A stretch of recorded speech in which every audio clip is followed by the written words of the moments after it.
Hello everyone, आप सभी का हमारे चैनल पे स्वागत है बच्चों।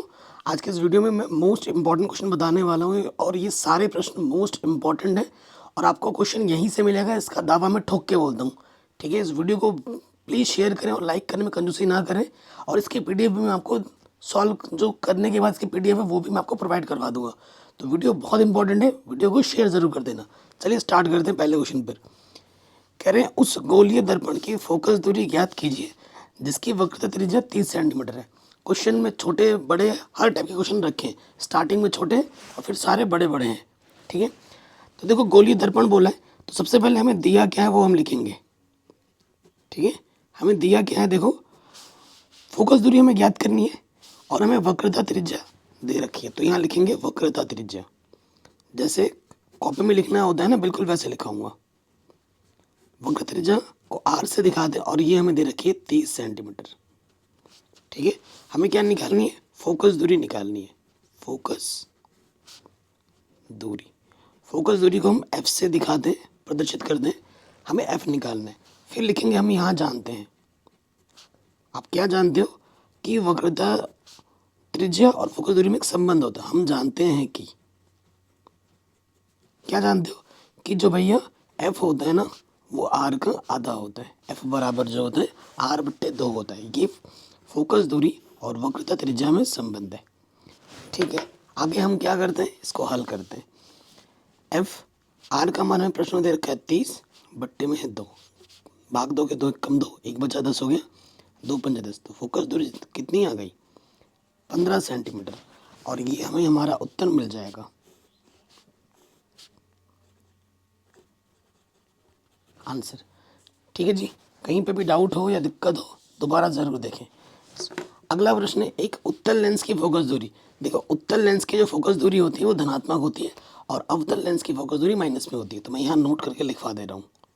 ठीक है, जो फोकस दूरी होगी, फोकस दूरी उत्तल, एफ का मतलब फोकस दूरी। ठीक है, उत्तल की धनात्मक होती है और फोकस दूरी अवतल की माइनस में होती है, चाहे वो दर्पण बोले या लेंस बोले, ये ध्यान रखना। ठीक है, इस पर क्या पता 1 नंबर का क्वेश्चन में बन जाए ऑब्जेक्टिव में। ठीक है, अगर किसी दर्पण की फोकस दूरी प्लस है यानी कि वो उत्तल दर्पण या उत्तल लेंस है, अगर फोकस दूरी माइनस में यानी कि वो अवतल लेंस या फिर अवतल दर्पण है।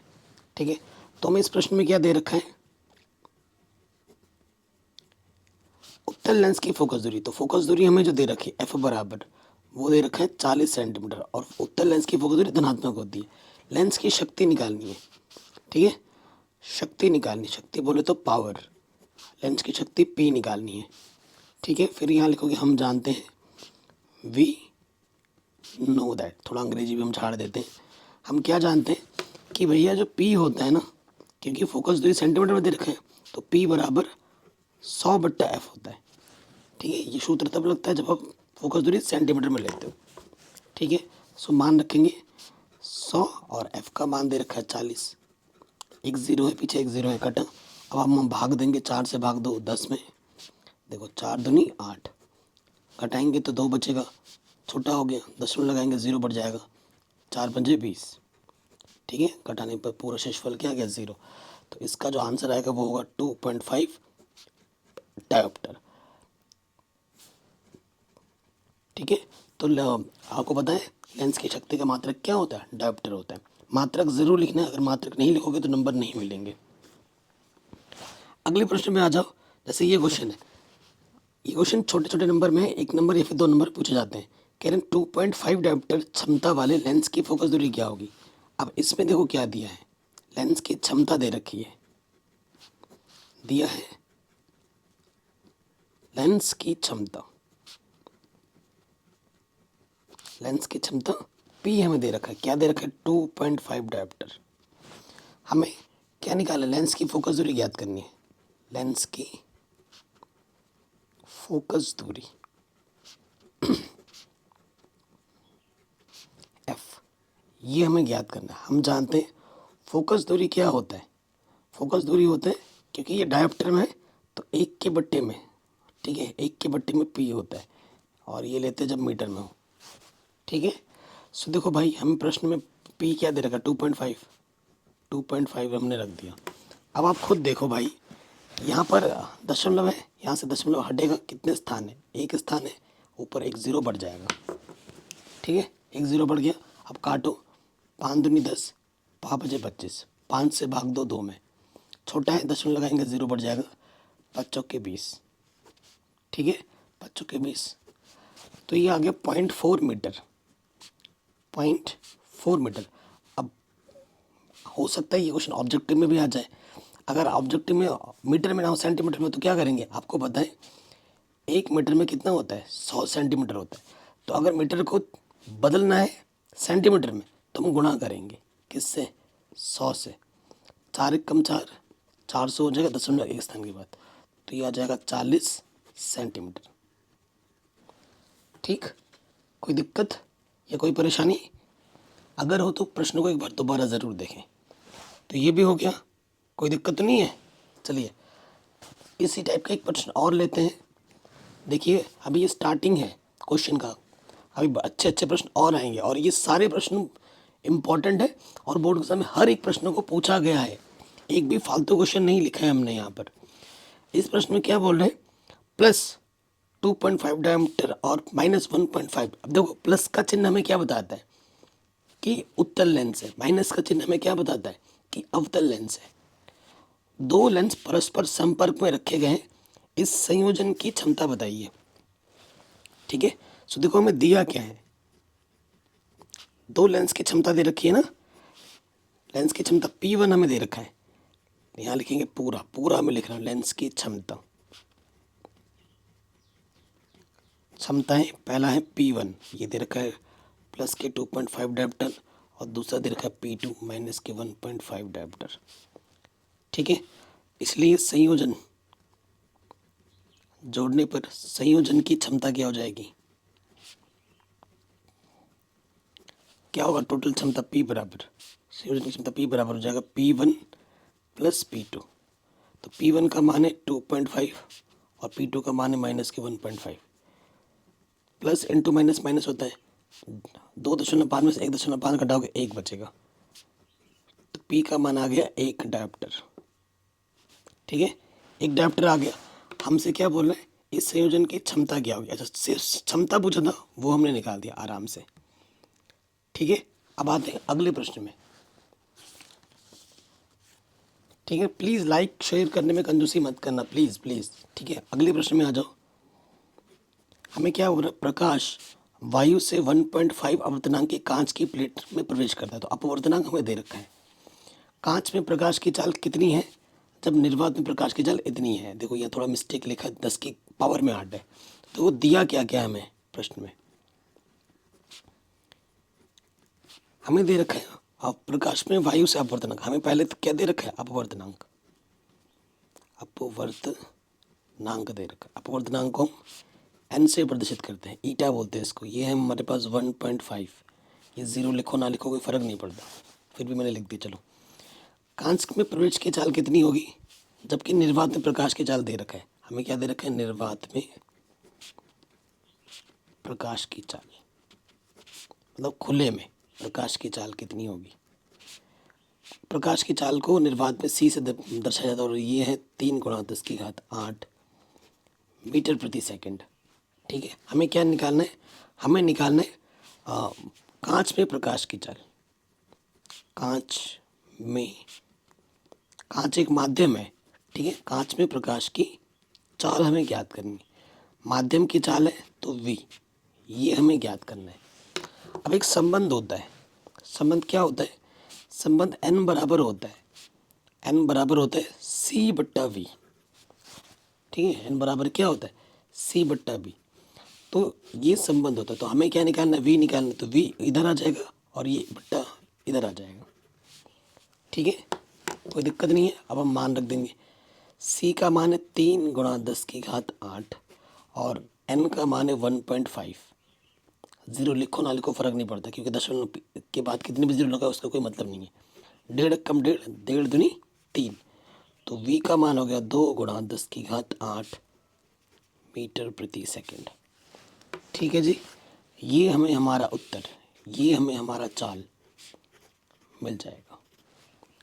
ठीक है, ये क्या होगी, कांच पे प्रकाश की चाल इतनी होगी, सिंपल सा क्वेश्चन है, बोर्ड एग्जाम में काफ़ी बार पूछा गया। अब क्वेश्चन आने वाला है, very very very very very very important question आने वाला है, जो कि हर साल एग्ज़ाम में 5 नंबर में आता है, सबसे बड़े नंबर में आता है, और ये क्वेश्चन बहुत ही ज़्यादा इंपॉर्टेंट है। चलिए क्वेश्चन पढ़ते हैं। कह रहे 3 सेंटीमीटर ऊंचाई की एक वस्तु, ठीक है, 15 सेंटीमीटर फोकस दूरी वाले अवतल दर्पण में 20 सेंटीमीटर की दूरी पर रखी हुई है, ठीक है।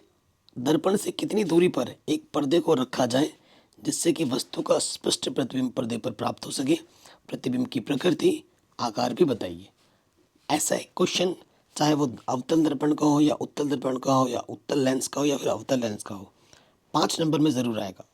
और ये जितने भी प्रश्न लिए हैं बोर्ड एग्जाम में कभी ना कभी पूछे ज़रूर गए हैं।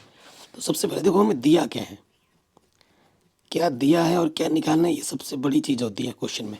फिजिक्स के क्वेश्चन को जब भी हल करो, कह 3 सेंटीमीटर ऊंचाई, कोई जैसे ये मेरे पास ये पेन है, ठीक है, ये पेन की ऊंचाई, ये वस्तु है ना, वस्तु की ऊंचाई हमें दे रखी है कितनी, 3 सेंटीमीटर। तो हमें दे रखा है वस्तु की ऊंचाई, वस्तु की ऊंचाई। अब मैं यहाँ पर ना डायग्राम नहीं बना रहा हूँ।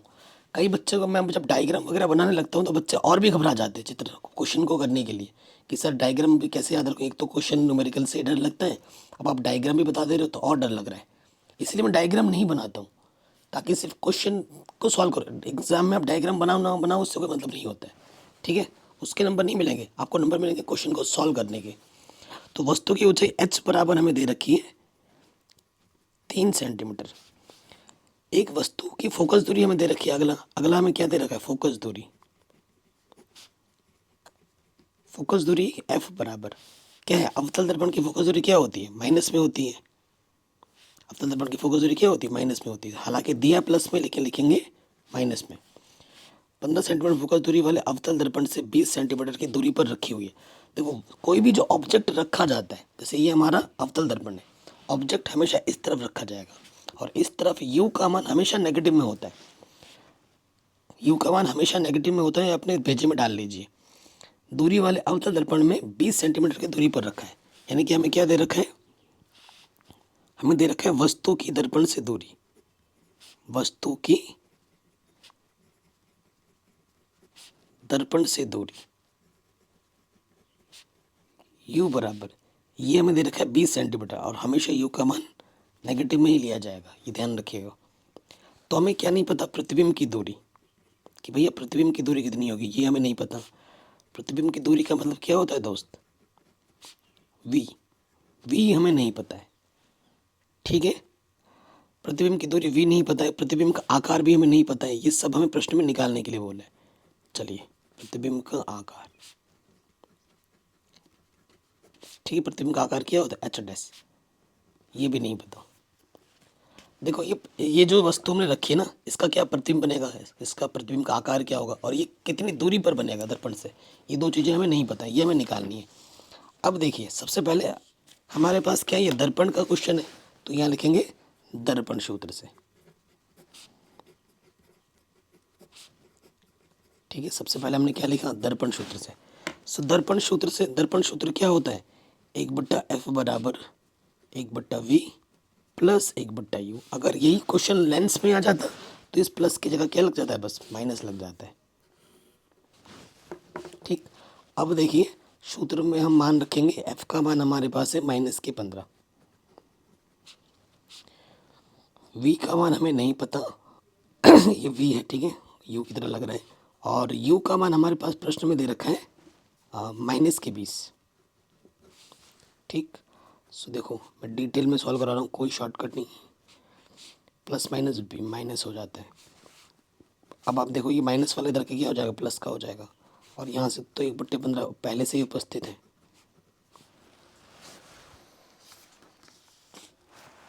ठीक। अब देखिए लॉसअप आ जाएगा, ऐसा संख्या जिसका 20 का और 15 का भागा दोनों में चला जाए, तो 60 है, 20 तिया 60, 3 एक कम 3, 15 चौके 60, 4 बार गए, 4 एक कम 4, ऊपर से गुणा कर देना है, तो यहाँ से बचेगा -1, नीचे से आ गया 60, 1/v, तिरछे गुणा करोगे v एक कम v और 60 एक कम 60, माइनस है तो यहाँ लगा दिया, तो ये v का मान मिल गया, लेकिन v किस में आ रहा है, नेगेटिव में आ रहा है, ठीक है, v नेगेटिव में आ रहा है, यानी कि v का मतलब जो प्रतिबिंब बनेगा नेगेटिव आने पे सामने बनता है, पॉजिटिव आने पे पीछे बनता है, ठीक है। तो यहाँ लिखेंगे अतः प्रतिबिंब दर्पण, नेगेटिव है ना तो सामने लिखेंगे, दर्पण के सामने 60 सेंटीमीटर दूर बनेगा, पहला आंसर। अब इसकी प्रकृति भी बोली है, ठीक है, इसकी प्रकृति भी बोली है, तो प्रकृति की देखो क्या लिखें, क्योंकि ये कैसा दर्पण है, अवतल दर्पण है, तो प्रकृति क्या होती है अवतल दर्पण की। तो देखो ये 60 सेंटीमीटर किस पे आ रहा है, पर्दे पे ही आ रहा है ना, सामने आ रहा है, तो ये लिखेंगे प्रकृति जो होगी वास्तविक तथा उल्टी होगी। उल्टी मतलब वो नहीं वॉमिटिंग, उल्टी का मतलब क्या हुआ यहाँ से, उल्टा, ठीक है। अब नेक्स्ट हमें निकालना होता है आकार, ठीक है, आकार जब चाहिए होता है, हमें चाहिए होता है आवर्धन आकार। अब देखो आकार पे आ जाओ, अब उल्टी होगी ये भी तुम कैसे पता लगा सकते हो, वो भी इसका भी एक ट्रिक है, देख लो यहाँ पर आकार में सबसे पहले हमें चाहिए होता है दर्पण से आकार निकालना, तो यहाँ लिखेंगे दर्पण के आवर्धन सूत्र से, दर्पण का आवर्धन को अंग्रेजी में क्या बोलते हैं, मैग्निफिकेशन, इसीलिए इसको m से वर्धित किया जाता है। सूत्र क्या होता है, h/h, और ये बराबर होता है दर्पण के लिए माइनस के b/e हो जाता है, और लेंस के लिए ये नेगेटिव वाला पॉजिटिव हो जाता है, बस, ठीक। तो इसको हम इसके बराबर रख सकते हैं, कभी कभी प्रश्न में बोल देगा आवर्धन भी निकालो, तो उस स्थिति में आवर्धन निकाल देंगे, फिर हमें इनकी जरूरत नहीं पड़ेगी। तो h/h जो कि हमें निकालना है, h हमें पता है, h हमें प्रश्न में 3 दे रखा है, माइनस v जस्ट अभी हमने निकाला है माइनस के 60, और u प्रश्न में दे रखा है माइनस के 20, ठीक है। बट्टे का 3 करके गुणे में आ जाएगा, माइनस माइनस प्लस, बट्टे में है 20 माइनस का 20 तियाँ, ठीक है। तो h/h कितना आ जाएगा, नेगेटिव है, 3 तियाँ 9, माइनस के 9। तो ये जो मैंने उल्टा लिखा था ना, यहाँ से वास्तविक तथा उल्टा, नेगेटिव है ना h/h तो उल्टा बनता है, इसी वजह से। अगर आपको यहाँ पर नहीं आ रहा वास्तविक लिखो, थोड़ा पॉज लो, ये निकाल लो, यहाँ से आइडिया लग जाएगा, उल्टा बनेगा। अगर प्लस में आता तो सीधा बनता, यहाँ नेगेटिव आया तो यहाँ उल्टा लिखोगे, ठीक है। अब बताइए, जो जो चीज़ बोला गया था वो हमने निकाल दिया है, और ऐसा एक प्रश्न आपके एग्जाम में आएगा ही आएगा, ये मैं दावे के साथ कह सकता हूँ। अगर ना आया ना तो मैं पढ़ाना छोड़ दूंगा ज़िंदगी में, ठीक है। और यहाँ से जो क्वेश्चन करा रहा हूँ, हो सकता है यहीं से आ जाए एक क्वेश्चन, या फिर इससे मिलता, बस नंबर चेंज होंगे, लेकिन क्वेश्चन बिल्कुल सेम ऐसा रहेगा ही रहेगा, ठीक है। वेरी वेरी इंपॉर्टेंट है, मैंने हर टाइप का एक एक क्वेश्चन ज़रूर रखा है।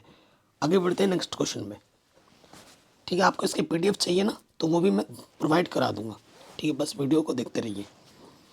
अगले में आ जाओ, कह रहे 5 सेंटीमीटर लंबाई का कोई बिंब, ठीक है, देखो 5 सेंटीमीटर लंबाई का कोई बिंब 30 सेंटीमीटर वक्रता त्रिज्या दे रखा है किसी उत्तल दर्पण, अब ये क्वेश्चन मैंने उत्तल दर्पण का रखा है, इससे पहले हमने अवतल का किया था, कि सामने 20 सेंटीमीटर दूरी पर रखा गया है, प्रतिबिंब की स्थिति, प्रकृति और साइज ज्ञात कीजिए, ठीक है। तो सबसे पहले देखो क्या दिया है, हमें दे रखा है 5 सेंटीमीटर लंबाई का कोई बिंब, वस्तु की जो ऊंचाई है, ठीक है, वो 5 सेंटीमीटर है। यहाँ हम लिख देंगे बिंब या वस्तु, बिंब की ऊंचाई हमें दे रखी है, बिंब लिखो या वस्तु लिखो, बिंब की ऊंचाई h बराबर 5 सेंटीमीटर हमें दे रखा है, ठीक है। फिर हमें क्या दे रखा है, वक्रता त्रिज्या, अब की बार फोकस दूरी नहीं बोल दे रखा डायरेक्टली, वक्रता त्रिज्या दे रखा है r, 30 सेंटीमीटर दे रखा है। तो ये क्वेश्चन और भी इम्पोर्टेंट है, इसलिए फोकस दूरी f बराबर, अभी आपने सूत्र हल भी किया था, r/2 होता है 30/2, तो ये आ जाएगा 15, ठीक है, 15 सेंटीमीटर। लेकिन ये उत्तल दर्पण है, उत्तल दर्पण की फोकस दूरी प्लस में होती है, तो ये प्लस में ही रखा रहेगा, f बराबर क्या 15 सेंटीमीटर, चूँकि उत्तल दर्पण, और उत्तल दर्पण की फोकस दूरी क्या होती है, फोकस दूरी होती है धनात्मक, ठीक है, हर चीज़ में मेंशन कर रहा हूँ। उसके बाद हमें क्या दे रखा है, उत्तल दर्पण के सामने रखा हुआ है वस्तु, कितनी दूरी पर, 20 सेंटीमीटर दूरी पर।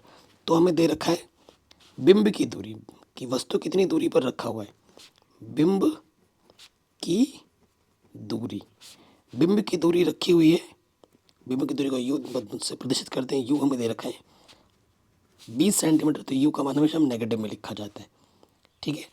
तो हमें क्या नहीं पता, हमें वी नहीं पता, हमें वी नहीं पता प्रतिबिंब वाला, बाकी चीज़ें भी नहीं पता। प्रतिबिंब की दूरी ये हमें निकालनी है, प्रतिबिंब की दूरी वी, ठीक है। अब आ जाओ क्वेश्चन में, क्या है, दर्पण सूत्र है, तो यहाँ लिखेंगे दर्पण सूत्र से, दर्पण सूत्र से। दर्पण सूत्र क्या होता है, 1/f बराबर 1/v प्लस 1/u, ठीक है, ये सूत्र होता है।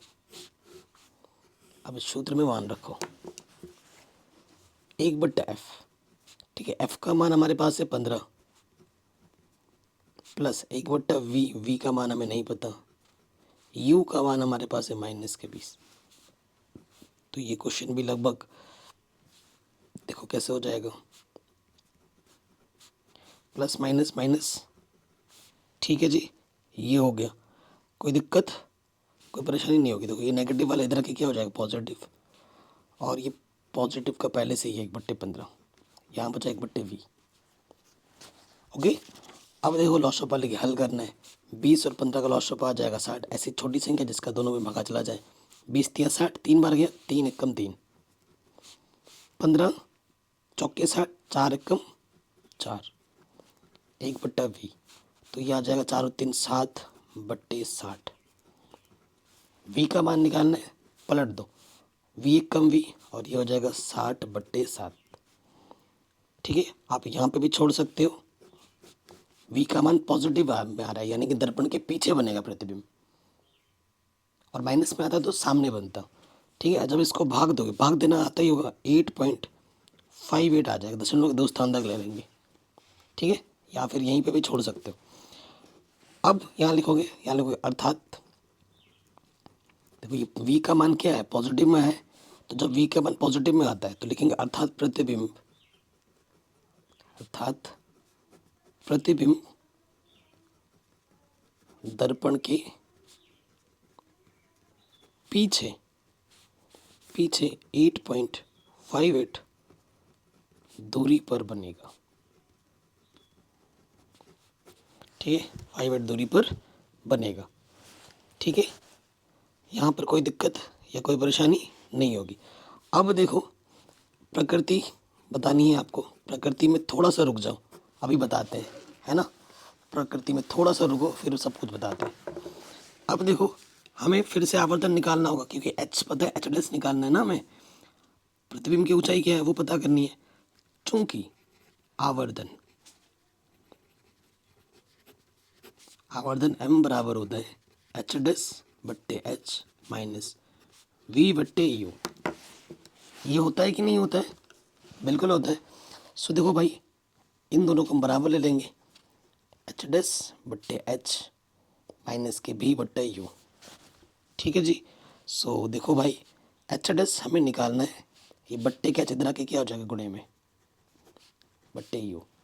सो मान रखते हैं, देखो v का मान कितना है 60/7, यही मैं रख रहा हूँ, 60/60, बट्टे में है u का मान हमारे पास है -20 रख दिया, और h का मान हमें प्रश्न में दे रखा था 5, कितना दे रखा था 5, देखो 5 कम 5, 5 चौके 20, 4 से काटोगे तो 15 बार जाएगा, ठीक है, 4 कम 4, 4 5 20, 15/7 नेगेटिव में आ रहा है, ठीक है। सो एक सेकंड देखना, माइनस के v/u, अच्छा ये नेगेटिव नेगेटिव हो जाएगा पॉजिटिव, ठीक है, नेगेटिव नेगेटिव कट के 15/7, 7 से भाग दोगे, 7 दूनी 14, 7 दूनी 14, 1 बचा, 10 हो जाएगा, 7 कम 7, ठीक है। तो 10 एक स्थान तक ही दे दो, आइडिया तो लग गया ना, कि देखो मेन चीज़ इधर है, 2.1 सेंटीमीटर हो गया। तो देखो बिंब की जो वस्तु की ऊंचाई थी जैसे ये पेन है, वस्तु है, इसकी ऊंचाई 5 थी और इसकी जो छाया है ना, इसकी जो छाया बनेगी, प्रतिबिंब जो बनेगा, उसकी जो ऊंचाई आई है वो 2.1 है और प्लस में आई है। प्लस का मतलब क्या होता है? सीधा। प्लस का मतलब क्या होता है? सीधा। पॉजिटिव आया है तो प्रकृति कैसी हो जाएगी? ये तो हमें पूछा ही था, प्रतिबिंब की ऊंचाई, यानी कि जो प्रतिबिंब बनेगा वो वस्तु से छोटा बनेगा, ये हमें पता लगा ना। अतः यहाँ लिख देंगे अतः प्रतिबिंब, अतः प्रतिबिंब वस्तु से छोटा बनेगा।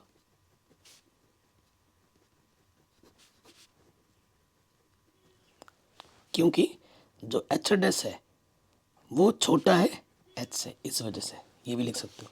अब प्रकृति की बात हो रही है, ठीक है। प्रकृति कैसा होगा? देखो, आभासी होगा, क्योंकि दर्पण है। आपका दर्पण क्या? अवतल, और सॉरी उत्तल। आभासी है, आभासी बनेगा और सीधा बनेगा, क्योंकि पॉजिटिव में है। क्या बनेगा? सीधा। ये प्रकृति होगी इसकी। अगर नेगेटिव आता तो उल्टा बनता। कोई डाउट या कोई दिक्कत नहीं होगी? तो ये प्रश्न भी हो गया, ठीक है। इसकी ये जो मेरे हैंड रिटन PDF है ना, वो भी आपको मैं प्रोवाइड करा दूंगा, सो उसकी टेंशन मत लो आप। पहले वीडियो पूरा देखो, ठीक है। हैंड रिटन नोट्स के PDF भी बता दूंगा कैसे मिलेगा, डिस्क्रिप्शन में लिंक डाल दूंगा, पता कर लीजिएगा। अगले प्रश्न में हम आ जाते हैं।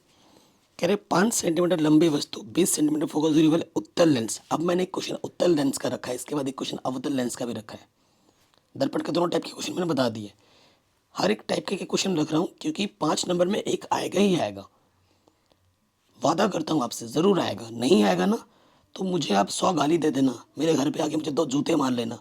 लेकिन मैं ऐसा किस लिए बोल रहा हूँ? क्योंकि फुल कॉन्फिडेंट हूँ, आपके भले के लिए बोल रहा हूँ, ताकि आप इनको बना के जाओ। कई बच्चे क्वेश्चन बनाते नहीं हैं और छोड़ के चले आते हैं। 5 नंबर बहुत होते हैं भाई, 70 में से 5 नंबर, 80 में से 5 नंबर बहुत होते हैं। कह रहे 5 सेंटीमीटर। देखो, सबसे पहले अब दिया क्या है, डायरेक्ट लिखते हैं। आपकी बार थोड़ा शॉर्ट करें। 5 सेंटीमीटर लंबी, जैसे ये पेन है 5 सेंटीमीटर लंबी है, तो हमें एच कितना दे रखा है? 5 सेंटीमीटर वस्तु की ऊंचाई, 5 सेंटीमीटर। वस्तु 20 सेंटीमीटर फोकस दूरी वाले उत्तल लेंस। फोकस दूरी हमारे पास 20 है, तो उत्तल लेंस की फोकस दूरी धनात्मक होती है। एफ हमें 20 दे रखे हैं। मुख्य अक्ष के लंबवत रखी गई लेंस से वस्तु की दूरी, वस्तु की दूरी यानी कि यू, ठीक है। वस्तु की दूरी हमें क्या दे रखी है? यू। ये कितनी दे रखी है? यू का मान हमेशा नेगेटिव में लिया जाता है, 30 दे रखा है। इसके प्रतिबिंब की स्थिति, प्रतिबिंब की दूरी यानी कि वी का मान निकालना है। बाकी स्थिति पता करनी, प्रकृति पता करना, आकार पता करना, जैसे तक अभी हम कर रहे थे सभी प्रश्नों में, ऐसे इसमें भी करना है। तो सबसे पहले काम क्या होगा? लेंस बोला है तो यहाँ लिखेंगे लेंस सूत्र से। यहाँ क्या लिखेंगे? लेंस सूत्र से। ठीक हो गया? तो लेंस सूत्र से देखो भाई, लेंस सूत्र क्या होता है? लेंस सूत्र होता है 1/f, बस प्लस की जगह माइनस लग जाता है। 1/v माइनस के 1/u। ठीक है जी, ये सूत्र होता है, ये हम जानते हैं। अब इस सूत्र में हम मान रखेंगे। सो भैया एफ हमें क्या दे रखा है? 20, 1/20। वी हमें नहीं मालूम और यू का मान हमारे पास है -30। ठीक। अब आप देखो, नेगेटिव नेगेटिव क्या होता है? पॉजिटिव। हो गया? अब आप देखो भाई साहब, ये 1/30 प्लस का इधर आके क्या हो जाएगा? माइनस का चिन्ह बदल जाता है। अब देखो लॉस ऑफ 60, छोटी से छोटी संख्या 60 है, जिसका भागा दोनों में चला जाएगा। 20 या 60, 3 बार गया, 3 को 1 से गुणा कर देंगे, 3 1 कम 3, 30 दूनी 60, 2 को 1 से गुणा कर देंगे, 2 1 कम 2, तो 3 में से 2 घटाएंगे, 1 बट्टे में 60, 1 बट्टे में वी, पलट दो, वी के बट्टे में एक वी, 60 के बट्टे में एक 60 आ जाएगा। वी का मान प्लस में आ गया है तो दर्पण के पीछे बनेगा 60 सेंटीमीटर। ठीक है, तो यहाँ लिखेंगे, कहीं पर हम कुछ गड़बड़ तो नहीं कर रहे? लेंस से वस्तु की जो दूरी है माइनस में है, 1/v। उत्तल लेंस की फोकस दूरी प्लस में होती है।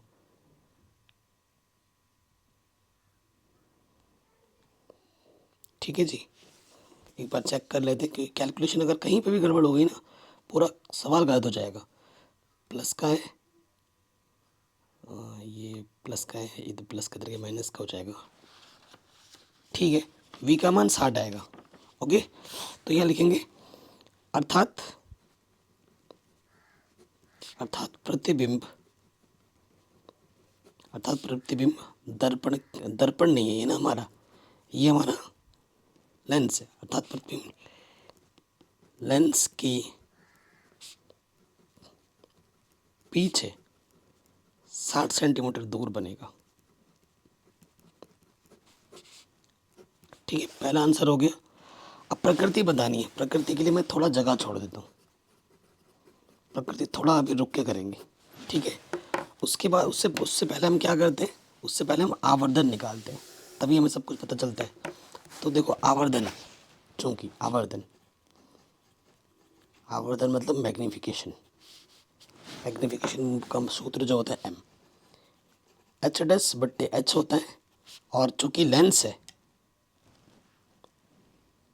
ठीक है, चूंकि लेंस है तो अब की बार ये जो नेगेटिव वाला होता है ये पॉजिटिव हो जाता है, v बट्टे u हो जाता है। ठीक है, क्या हो जाता है, v बट्टे u, नेगेटिव वाला पॉजिटिव हो जाता है। That's it. ओके, कोई दिक्कत तो नहीं है। अब देखिए हमें इन दोनों को बराबर लेना है, h' बट्टे h, ये हो जाएगा v बट्टा u। ठीक, तो h' बट्टे का चित्र के क्या हो जाएगा गुणे में, और ये u लग गया। v का मान क्या है, v का मान प्रश्न में हमें अभी हमने निकाला है 60, और h का मान प्रश्न में दे रखा है 5, और u का मान हमारे पास प्रश्न में माइनस के 30। 30 दूनी 60, 5 दूनी 10, तो h का मान क्या है, h' का मान आ जाएगा 5 दूनी 10 माइनस का सेंटीमीटर। नेगेटिव हमें क्या बता रहा है, उल्टा बनेगा। और देखो h से बड़ा आया है h से क्या आया है, बड़ा आया है h, तो जो प्रतिबिंब की ऊंचाई होगी, प्रतिबिंब जो बनेगा वो बड़ा बनेगा, और नेगेटिव हमें बता रहा है कि उल्टा बनेगा। ठीक है, नेगेटिव हमें क्या बता रहा है कि उल्टा बनेगा। तो लिखेंगे इसलिए प्रतिबिंब का आकार, प्रतिबिंब का आकार वस्तु से बड़ा होगा। ठीक है, ये लिख दिया। और यहाँ प्रकृति में क्या लिखोगे आप, ठीक है, प्रकृति में लिखोगे आभासी तथा उल्टा। ठीक है जी, क्योंकि ये नेगेटिव में हो गया। बताइए कोई दिक्कत या कोई परेशानी आपको नहीं हुई होगी, है कि नहीं। आगे बढ़ते हैं, अगले प्रश्न में आ जाते हैं। हमसे क्या बोल रहे हैं, अब मैंने एक प्रश्न लिया अवतल लेंस वाला। अब किसी अवतल लेंस की फोकस दूरी 15 सेंटीमीटर है, तो फोकस दूरी का मतलब f, तो हमें दिया क्या है, दिया है f। अवतल लेंस की फोकस दूरी माइनस में ली जाती है, माइनस की 15 सेंटीमीटर। ठीक है, बिंब को लेंस से कितनी दूरी पर रखें कि इसके द्वारा बिंब का लेंस से 10 सेंटीमीटर दूरी पर प्रतिबिंब बने। ठीक है, लेंस के को कितनी दूरी पर रखें कि इतना प्रतिबिंब बने। देखो आपको पता है अवतल लेंस द्वारा जो प्रतिबिंब होता है ना सदैव आभासी और वस्तु की ओर ही बनता है। मतलब जिस तरफ वस्तु रखोगे, वस्तु इधर रखते हैं ना हम, बाई तरफ रखते हैं, तो प्रतिबिंब भी हमेशा उधर ही बनता है अवतल लेंस में। तो बच्चे कंफ्यूज हो जाते हैं ना कि भैया इसका ये हमें प्रतिबिंब के इसके द्वारा बिंब का लेंस से 10 सेंटीमीटर दूरी पर प्रतिबिंब बने, वी दे रखा है।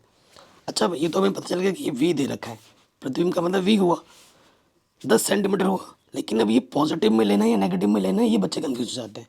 तो नोट करके लिख लो हमेशा, मैंने जो बोला अभी मुंह से वो नोट करके लिख लो। नोट क्या करके लिख लो कि अवतल लेंस द्वारा बना प्रतिबिंब सदैव आभासी तथा वस्तु की ओर बनता है,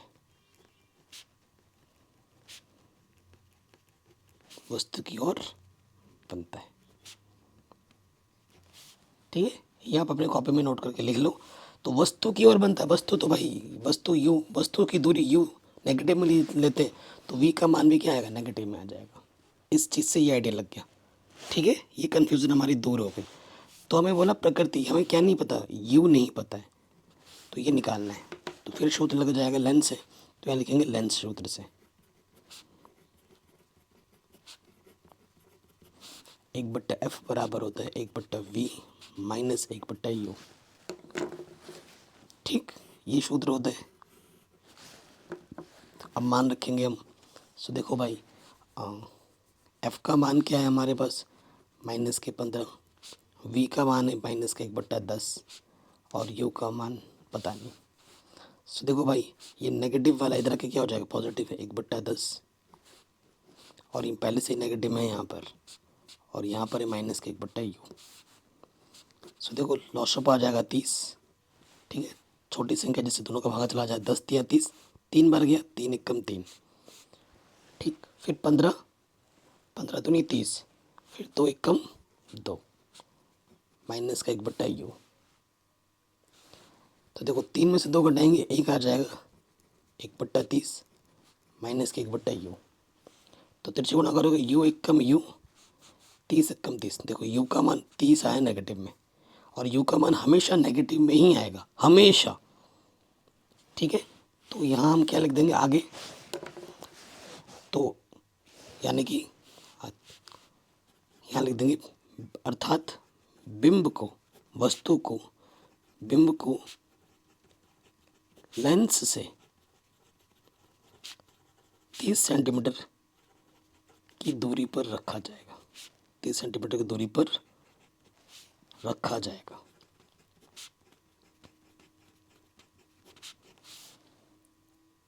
ठीक है, ये पहला आंसर हो गया। अब हमें निकालना है आवर्धन, ठीक है। अब हमें क्या निकालना है, आवर्धन।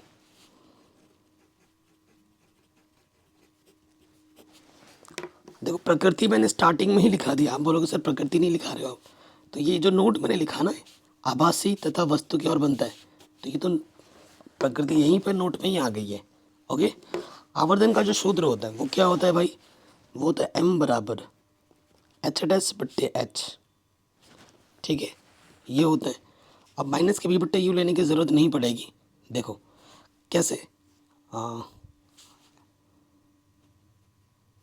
चलो ये भी लेते हैं, नेगेटिव हट जाता है, इसमें से v/u आ जाता है, ये होता है, ठीक है। सो यहाँ से आप देख लो, इसको जब आप लोगे h' और ये बट्टे के इधर के गुणे में आ जाएगा h गुणा v/u। तो h का मान हमें प्रश्न में दे रखा है,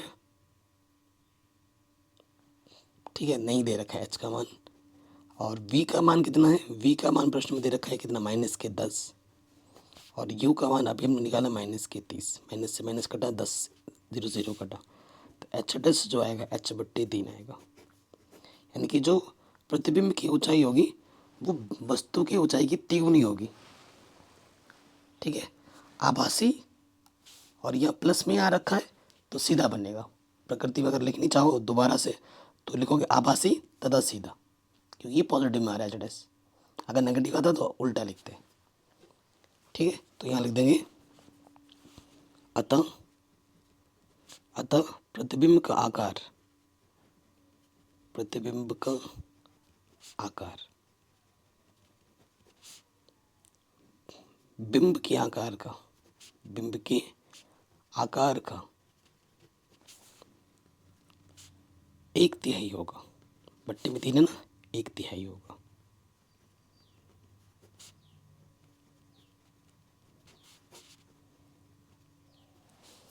बताइए कोई डाउट या कोई दिक्कत आपको बताइए, प्रश्न में नहीं होगी।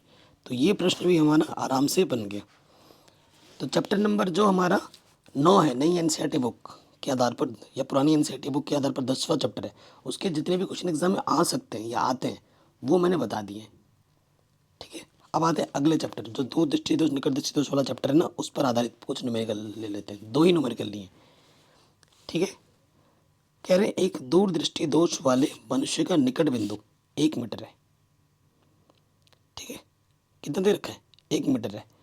वो 50 सेंटीमीटर दूरी पर रखी पुस्तक को पढ़ना चाहता है, ठीक है, उसे कैसा और कितनी फोकस दूरी का लेंस प्रयुक्त करना चाहिए, ये हमें बताना है। काफ़ी शानदार क्वेश्चन है। तो देखो सबसे पहले हमें दिया क्या है वो हम लिखेंगे। ठीक है, तो देखो सबसे पहले हमें दे रखा है, कह रहे हैं एक दूरदृष्टि दोष वाले मनुष्य का निकट बिंदु 1 मीटर है। ठीक है, वह 50 सेंटीमीटर दूरी पर रखी वस्तु को पढ़ना चाहता है। कितने सेंटीमीटर? 50 सेंटीमीटर दूरी पर रखी वस्तु को पढ़ना चाहता है। तो हमारे यू दे रखा है।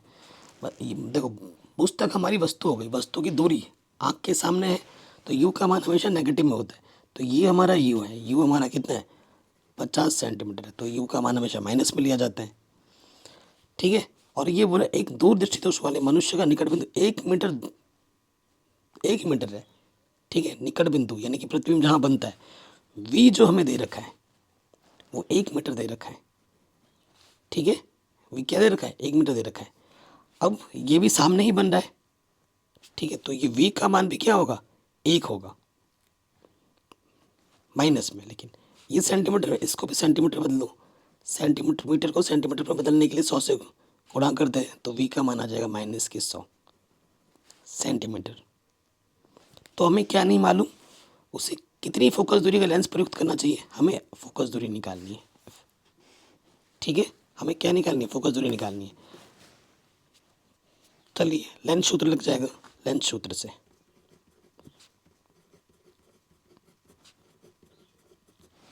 लेंस सूत्र से क्या होता है भाई? 1/f बराबर होता है 1/v माइनस के 1/u। ठीक है, इस सूत्र में मान रखते हैं। v का मान दे रखा है माइनस के 1/100 और u का मान दे रखा है माइनस के 50। ठीक, लॉस ऑफ आ जाएगा 100, 100 एक कम 100, 1 एक कम 1, नेगेटिव नेगेटिव पॉजिटिव 50 दूनी 100, 2 एक कम 2, 2 में से 1 घटाएंगे, बट्टे में 100 आ तो है ये, तुम से घटेंगे एक आ जाएगा। तो 1/f बराबर आ जाएगा 1/100। तिरछे गुणा करेंगे, f एक कम f, 100 एक कम 100, तो फोकस दूरी होगी 100 सेंटीमीटर। ठीक है, फोकस दूरी कितनी होगी? 100 सेंटीमीटर। प्लस में है, चूंकि फोकस दूरी f का मान धनात्मक है, f क्या मिला है? धनात्मक मिला है, यानी कि उत्तल लेंस का प्रयोग करना होगा। इसलिए उत्तल लेंस के चश्मे का प्रयोग करना होगा, उत्तल लेंस का प्रयोग करना होगा।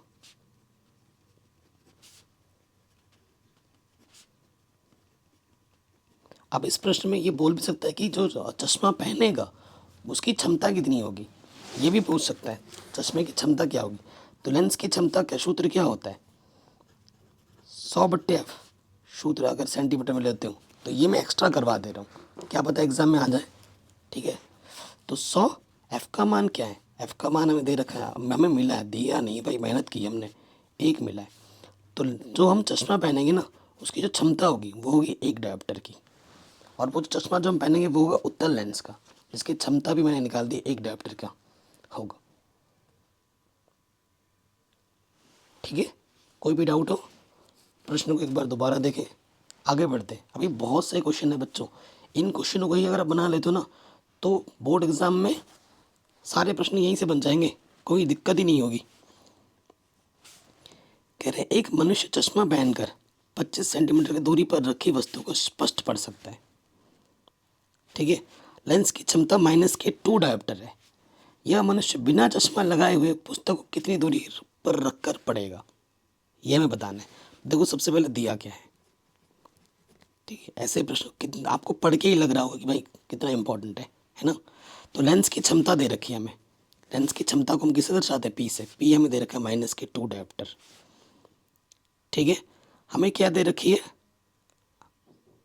ये तो -2 डायोप्टर दे रखा है। हमें फोकस दूरी पता अगर करनी है, एक मनुष्य चश्मा लगाकर 25 सेंटीमीटर की दूरी पर रखी वस्तु को पढ़ सकता है, यानी कि ये यू दे रखा है, वस्तु को पढ़ सकता है चश्मा लगाकर। यू हमें कितना दे रखा है? 25 सेंटीमीटर, यानी कि -25 सेंटीमीटर। यू का मान माइनस में लिया जाता है।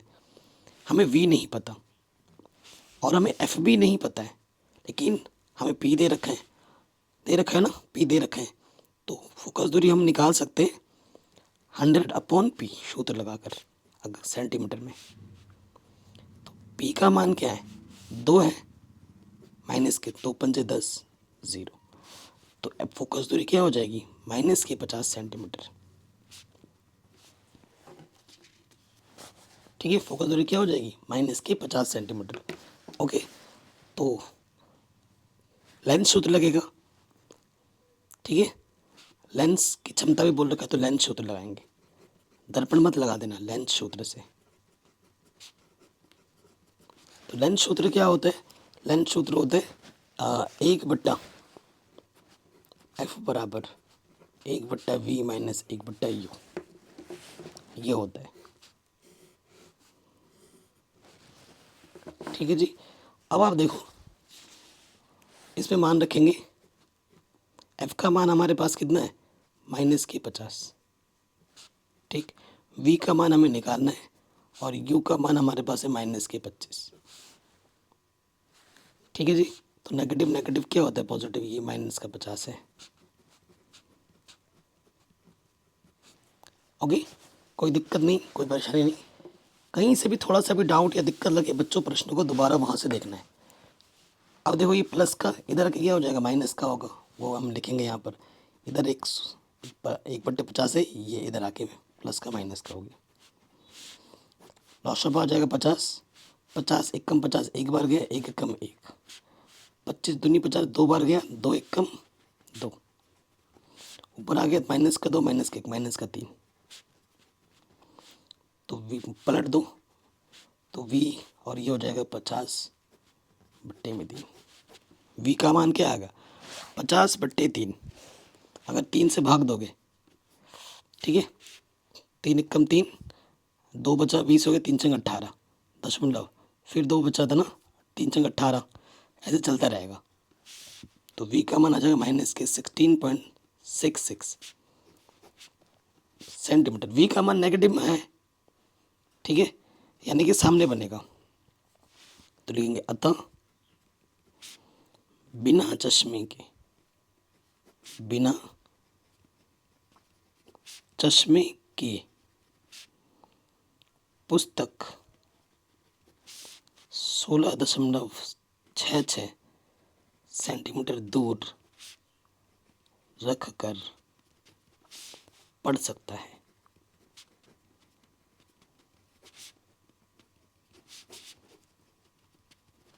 ठीक है जी, ये हमें हमारा उत्तर बड़े आराम से मिल जाएगा। तो ये उस चैप्टर के सिर्फ मैंने 2 ही प्रश्न कराए जो कि एग्जाम में पूछे जा सकते हैं। ओके, अब आते हैं अगले प्रश्न में, अगले चैप्टर के। कह रहे 15 विभवांतर के 2 बिंदुओं के बीच 5 कूलम आवेश को ले जाने में कितना कार्य किया जाता है। तो ये क्वेश्चन ऑब्जेक्टिव में, सब्जेक्टिव में भी पूछा जा सकता है। ठीक है, तो सबसे पहले दिया क्या है, वोल्ट, यानी कि हमें विभवांतर दे रखा है। हमें दिया क्या है भाई, हमें दिया है विभवांतर, विभवांतर वी है ना, तो वी दे रखा है, विभवांतर को वी से दर्शाते हैं, और ये हमें दे रखा है 15 वोल्ट। ठीक है, कूलम, कूलम का मतलब आवेश, आवेश का मतलब क्यू, तो हमें क्या दे रखा है, आवेश, आवेश का मतलब क्यू हमें दे रखा है 5 कूलम। ठीक है, और हमें क्या निकालना, कार्य, कितना कार्य किया जाता है, कार्य कर कितना हुआ है वो हमें निकालना है। कार्य मतलब वर्क, डब्लू, ये हमें निकालना है। आप सूत्र जानते हैं कि भैया डब्लू बराबर जो हो जाता है वो होता है क्यू गुणा वी। ठीक है, क्यू गुणा वी होता है।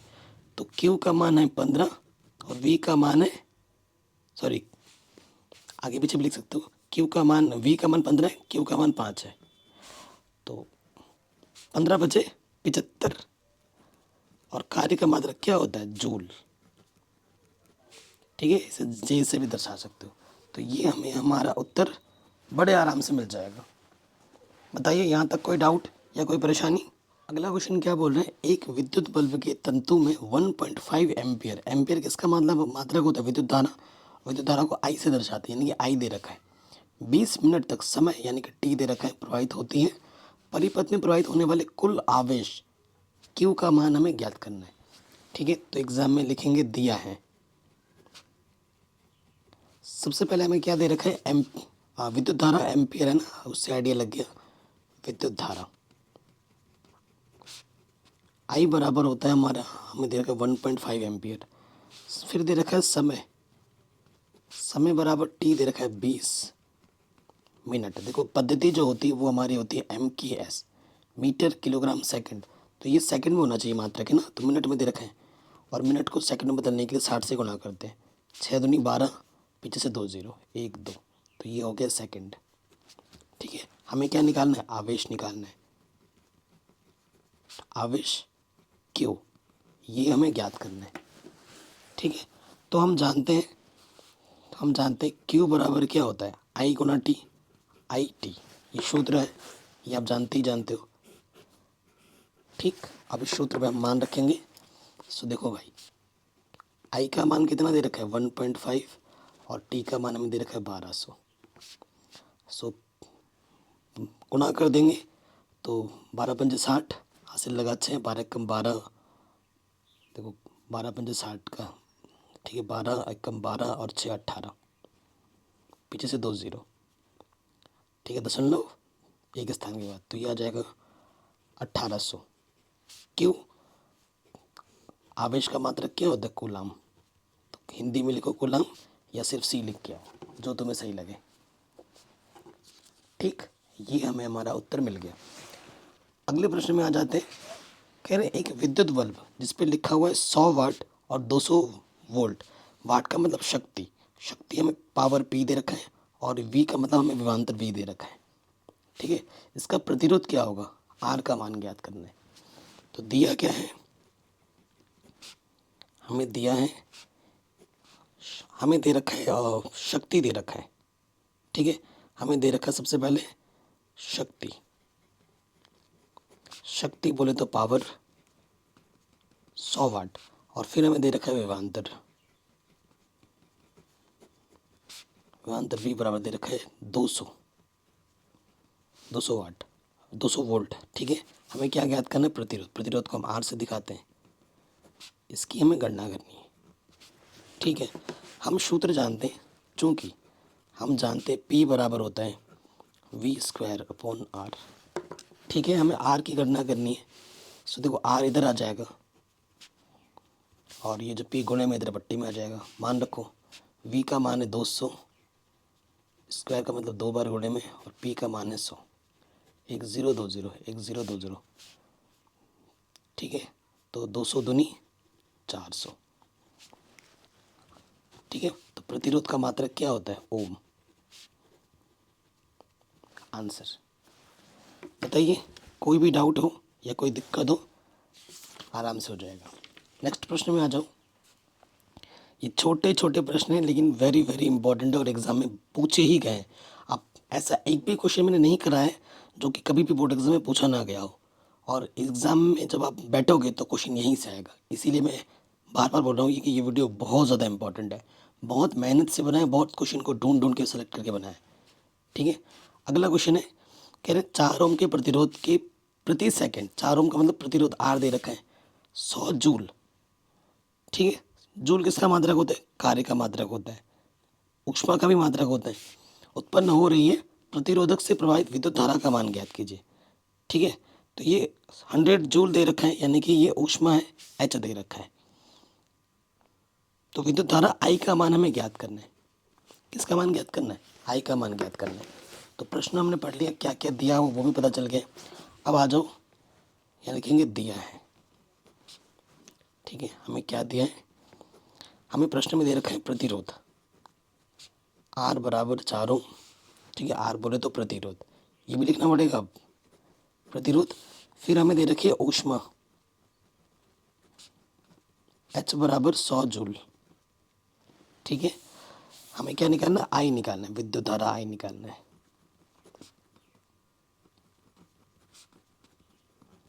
ठीक है, इस चीज़ की हमें गणना करनी है।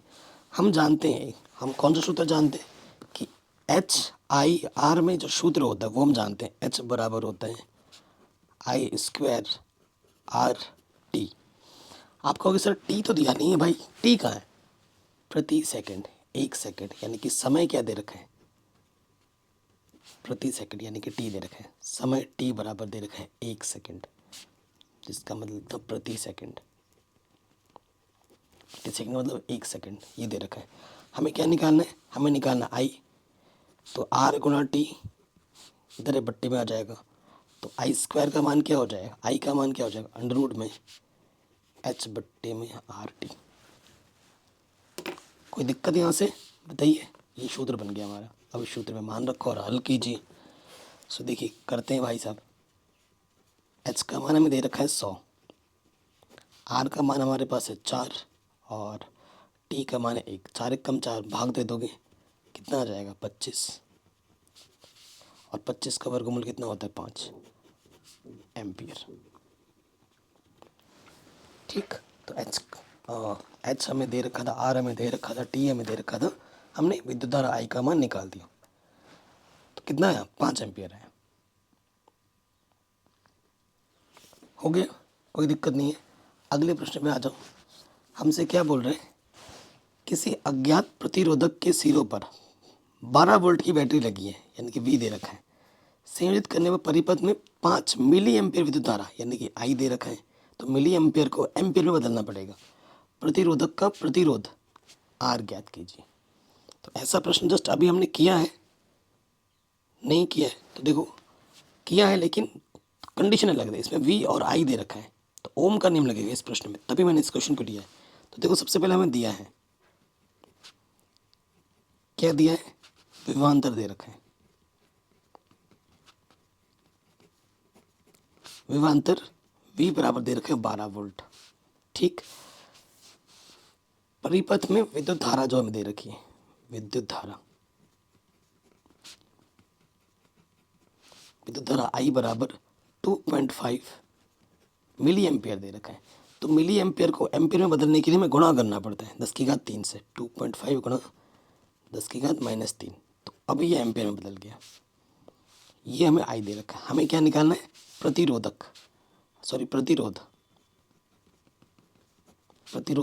आर की गणना करनी है। ठीक है, तो हम जानते हैं ओम के नियम से,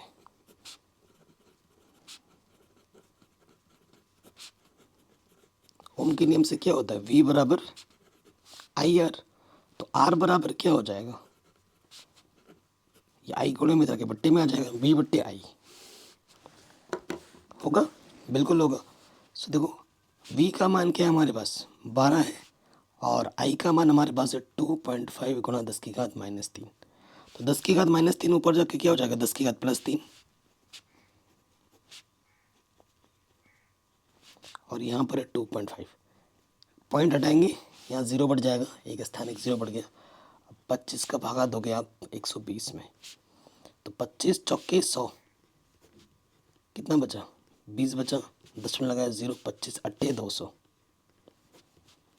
तो कितनी बार भाग गया 4.4 टाइम्स, और गुणे में क्या 10 की घात 3, तो इतना ओम आ जाएगा आंसर, आर का मान। ठीक, कहीं पे भी डाउट हो या दिक्कत हो, आप प्रश्न को एक बार दोबारा प्लीज़ ज़रूर देखें। मैंने हर टाइप का क्वेश्चन रखा है ताकि आपकी प्रैक्टिस, आपकी प्रिपरेशन बहुत अच्छी हो पाए। अगले क्वेश्चन पे आते हैं।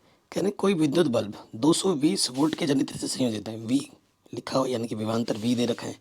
यदि बल्ब से 0.5 एम्पियर यानी कि आई दे रखा है विद्युत धारा प्रवाहित होती है, तो बल्ब की शक्ति पी की गणना करनी है। ठीक है, तो देखो दिया क्या है, दिया है विभवांतर कितना 220 वोल्ट, फिर विद्युत धारा आई बराबर ये दे रखी है 0.50 एम्पियर। उसके बाद हमें शक्ति की गणना करनी है, पावर। ठीक है, हम सूत्र जानते हैं, पी दे रखा है, वी दे रखा है, आई दे रखा है, तो पी बराबर हम जानते हैं, पी बराबर क्या होता है वी आई होता है, पी बराबर क्या होता है वी आई होता है। तो सूत्र वी का मान हमारे पास है 220 और ये 0.50, 5 से गुणा कर दो 22 पंजे 110, 22 पंजे 110 पीछे से 0, 0.1 स्थान के बाद। ठीक है, सो आंसर आ जाएगा 110 वाट। ठीक है, डब्लू। डब्लू लिखो या हिंदी में वाट लिखो, जो सही लगे। ये हमें हमारा उत्तर बड़े आराम से मिल जाएगा। ओके, अगले प्रश्न में आ जाते हैं। कह रहे एक चालक से 25 कूलाम आवेश, कूलाम का मतलब सी, आवेश दे रखा है, 10 सेकंड टी, चालक से प्रवाहित धारा की गणना कीजिए, आई का मान हमें ज्ञात करना है। ठीक है, सिंपल से क्वेश्चन है, एग्जाम में पूछा जाता है, सो आप जानते हैं। अब हम डायरेक्ट लिखूंगा आपकी बार। ठीक है, क्या दिया है दोस्त, आवेश डायरेक्ट बोलते हो, लेकिन मेरा डायरेक्ट लिखने का मन नहीं होता। आवेश क्यू बराबर 25 कूलम दे रखा है, फिर समय टी बराबर आपका 10 सेकंड दे रखा है, और धारा का मान हमें निकालना है, विद्युत धारा आई का मान हमें निकालना है। ठीक है, सो हम जानते हैं, देखो क्या जानते हैं हम कि भैया जो क्यू बराबर होता है, क्यू बराबर होता है आई टी होता है, और हमें निकालना आई, तो आई का मान क्या हो जाएगा, क्यू बट्टे में टी। ठीक है, ये टी गुणा में बट्टे में आ गया। क्यू का मान प्रश्न में 25 और टी का मान है 10, 10 से भाग देंगे, एक जीरो है ना, तो एक स्थान के बाद दशमलव लग जाएगा, तो आई का मान होगा 2.5 एम्पियर। ये लिखो या हिंदी में एम्पियर लिखो, जो आपको सही लगता है वो लिखो। तो ये क्वेश्चन भी हमारा आराम से बन गया। ठीक हो गया, कहीं पे डाउट या दिक्कत नहीं होगी। आगे बढ़ते हैं अगले प्रश्न में। ये क्वेश्चन पिछले साल बोर्ड एग्जाम में पूछा भी गया था, पिछले साल भी पूछा गया था, उससे पिछले साल भी पूछा गया था। ठीक है, तो हमारे पास क्या बोला है, दो विद्युत बल्बों में क्रमशः इतने और इतने और इतने और इतने अंकित हैं। हमारे पास दो बल्ब है, ये एक बल्ब है, ये दूसरा बल्ब है। ठीक है, सो पहले बल्ब में हमें दे रखा है, इस बल्ब में लिखा हुआ है ना 60 वाट और 240 वोल्ट, और इसमें लिखा हुआ है 40 वाट और 240 वोल्ट। ये हमारा पहला बल्ब है और ये हमारा दूसरा बल्ब है।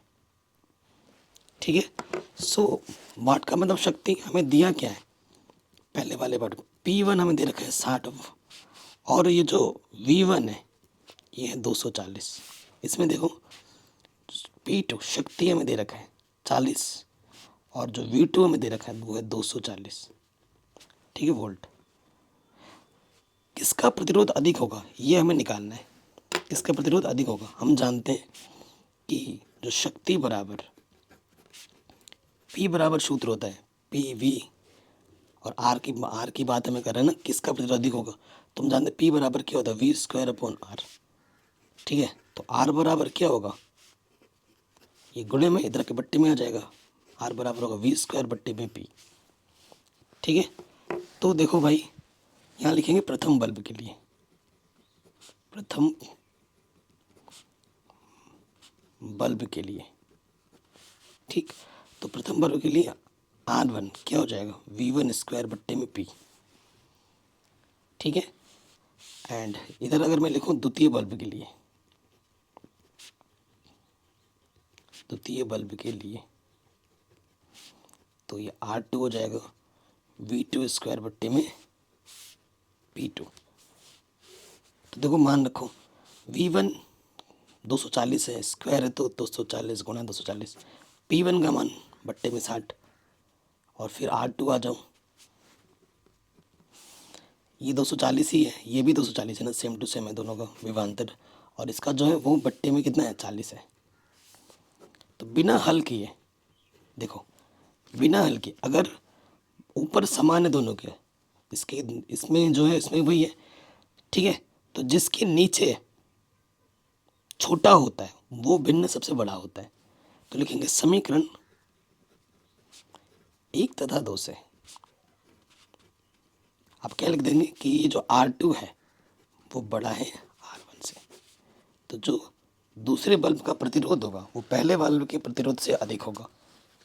आराम से हो गया, सिंपल तरीके से मैंने कर दिया। ठीक है, बताइए कोई डाउट या कोई दिक्कत, कोई परेशानी नहीं हुई होगी, आराम से बन गया।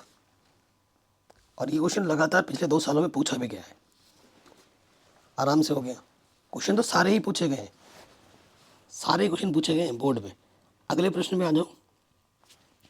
ये आपको दिख रहा है परिपथ, कह रहे हैं दिए गए परिपथ आरेख में गणना करनी है परिपथ का कुल प्रतिरोध, ठीक है, और परिपथ में प्रवाहित कुल धारा, ठीक है, ये चीज़ हमें गणना करनी है। सबसे पहले देखो भाई, हम नाम देते हैं इसको, ये R1 है, ये R2 है, ये R3 है, ये R4 है। तुल्य प्रतिरोध हमें निकालना है। सो देखो R1 और R2 श्रेणी क्रम में, और ये भी हमारे श्रेणी क्रम में, लेकिन इन दोनों को जोड़ने पे जो आएगा और इन दोनों को जोड़ने पे जो आएगा वो एक दूसरे के नीचे है, तो वो आपस में क्या हो जाएंगे, समांतर क्रम में हो जाएंगे। तो यहाँ लिखेंगे चूंकि R1 व R2 श्रेणी क्रम में है,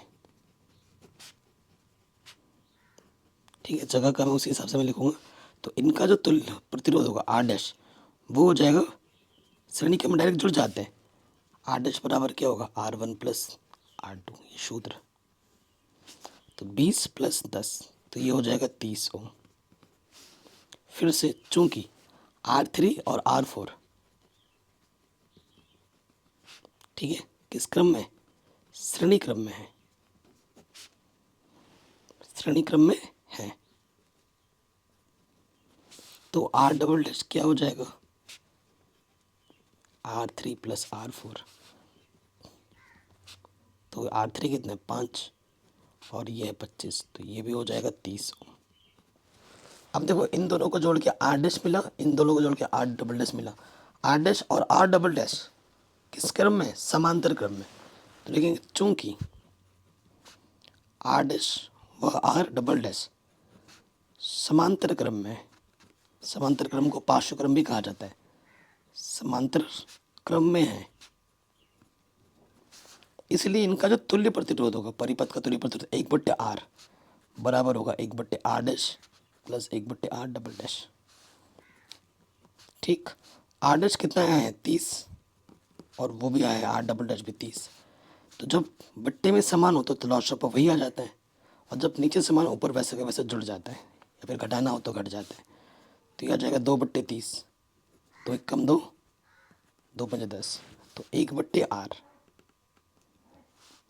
1/R क्या हो जाएगा 1/15, R 1 कम R बराबर 15, 1 कम 15, तो जो तुल्य प्रतिरोध होगा वो हो जाएगा 15 ओम। इस परिपथ का जो तुल्य प्रतिरोध होगा वो कितना होगा, 15 ओम। ठीक हो गया। अब हमें परिपथ में प्रवाहित कुल धारा निकालनी है, तो धारा निकालने के लिए सबसे पहले आ जाओ, दिया है इसमें बैटरी कितनी लगी है, 24 वोल्ट की बैटरी लगी है, तो विभवांतर में दे रखा है 24 वोल्ट, और अभी हमने धारा, विद्युत धारा आई का, विद्युत धारा हमें आई निकालना है, और प्रतिरोध कितना निकला है 15 ओम। ठीक है, हम जानते हैं V बराबर क्या होता है IR, और हमें I निकालना है, तो I बराबर क्या होगा P/R, जो R गुणे में तरह के बट्टे में आ गया। ठीक है, अब V का मान रखो, V का मान है हमारे पास 24 और R का मान हमने 15 निकाला है, 3 × 5 = 15, 3 × 8 = 24, 8 से भाग दोगे 5 से, तो 5 × 1 = 5, 3 बचा, 10 में लगा 0 हो गए, 30 हो गए, 5 × 30, तो I का मान कितना आ गया 1.6 एम्पियर। ठीक है जी, वेरी वेरी इंपॉर्टेंट क्वेश्चन था, आराम से बन गया, कोई दिक्कत या कोई परेशानी यहाँ तक नहीं होगी। ओके, आराम से बन गया। अगले प्रश्न में आ जाओ। ये प्रश्न भी बोर्ड एग्जाम में काफ़ी बार पूछा गया है और हर साल लगभग आ ही जाता है।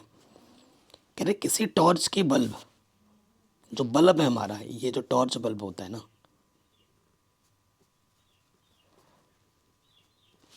कह रहे किसी टॉर्च बल्ब में क्या लिखा हुआ है 3 वोल्ट, यानी कि V दे रखा है विभवांतर 600 मिली एम्पियर, मिली एम्पियर को एम्पियर में बदलना पड़ेगा, एम्पियर का मतलब विद्युत धारा दे रखा है, तो हमें बल्ब की शक्ति निकालनी है, प्रतिरोध निकालना है, शक्ति मतलब P निकालनी है, प्रतिरोध R निकालना है, और 4 घंटे में जलाने पर, ठीक है, उपभुक्त ऊर्जा का परिकलन भी करना है, ऊर्जा मतलब W का मान निकालना है।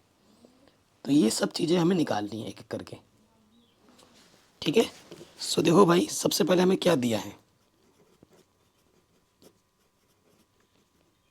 दिया जो है वो क्या करके हम लिखेंगे। सबसे पहले हमें दे रखा है विभवांतर।